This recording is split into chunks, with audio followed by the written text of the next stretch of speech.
آج نئے عدالتی سال کا آغاز ہوا ہے۔ اگر آپ سے بطور ماہر قانون، بطور ایک تجزیہ نگار یہ پوچھا جائے کہ چیف جسٹس عمر عطا بندیال کے اس پورے ٹینیور کو آپ کیسے دیکھتے ہیں تو کیا کہیں گے؟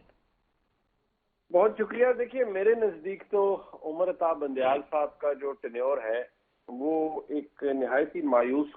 کن دور تھا پاکستان میں عدلیہ کے حوالے سے۔ وہ کہ بالکل ایسا نہیں ہے کہ پاکستان میں کوئی جو ہماری عدالتی تاریخ ہے وہ کو بہت تابناک اس کی ہسٹری ہے اور بہت کوئی اعلیٰ کام ہوا ہے ہمارے ملک کی عدالتی تاریخ کے اندر، لیکن عمر عطا بندیال صاحب کے اندر جو سیاسی صف بندیاں پاکستان کی سب سے بڑی عدالت کے اندر کی گئیں وہ اپنی مثال آپ ہے۔ اور جس طرح سے سپریم کورٹ ڈیوائیڈ ہوئی، پہلے بھی ہوتی تھی لیکن شاید اتنی طرح بری طرح ایکسپوز نہیں تھی، لیکن جس طرح پھر عمر عطا بندیال صاحب کے دور میں سپریم کورٹ ڈیوائیڈڈ ہوئی، پھر ایکسپوزڈ ہوئی، پھر عمر عطا بندیال صاحب نے ججوں کی تعیناتی کے اندر انڈینائبلی، میں اس لیے لفظ انڈینائبلی استعمال کر رہا ہوں کیونکہ اس کی کوئی تردید نہیں ہے کہ انہوں نے پاکستان کی اسٹیبلشمنٹ کی مدد لی اور اپنی مرضی کے ججوں کو ایلیویٹ کروایا سپریم کورٹ کے اندر۔ پھر عمر عطا بندیال صاحب نے چند ایسے فیصلے جن میں سب سے بھونڈا اور بدنما فیصلہ 63A کی انٹرپریٹیشن کا تھا، آرٹیکل 63A کی، وہ کیا، اس کو آتھر کیا۔ اس کو آتھر کرنے کے لیے انہوں نے زمین اور آسمان کے کلابے ملائے۔ ان کے سیاسی صف بندیوں کو فیسیلیٹیٹ کرنے کے لیے عمر عطا بندیال صاحب نے آئین کی جو حدود ہے اس کو بھی پھلانگا۔ آخر میں عمر عطا بندیال صاحب نے خود کو اس حد تک ایک پولیٹیکل جج ثابت کیا، اس لیے کیونکہ باقی تو دیکھیے جیسے باقی جج صاحبان تھے، جیسے ثاقب نثار صاحب تھے، تو سب کو پتا تھا کہ وہ دنیا دار قسم کے ہیں، اپ سٹارٹ ٹائپ ان کی پرسنالٹی ہے، ان کو بہت شوق تھا لائم لائٹ میں آنے کا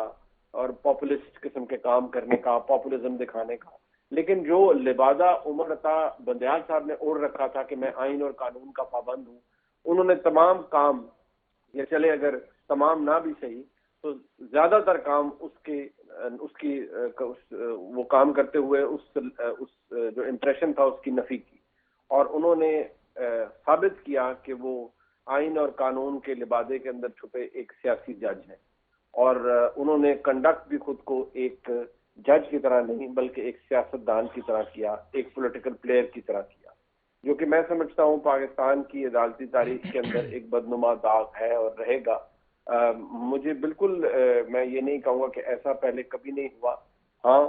بہت دفعہ ہوا، ہمارے ملک میں ججز بہت مختلف کماش کے بھی آئے، لیکن جو عمر عطا بندیال صاحب کے دور میں ہوا اس نے کم از کم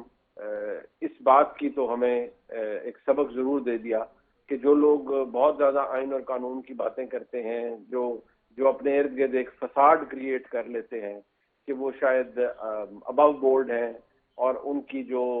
آنیسٹی، انٹیگریٹی، کریڈیبلٹی، پار ایکسلنس ہے وہ شاید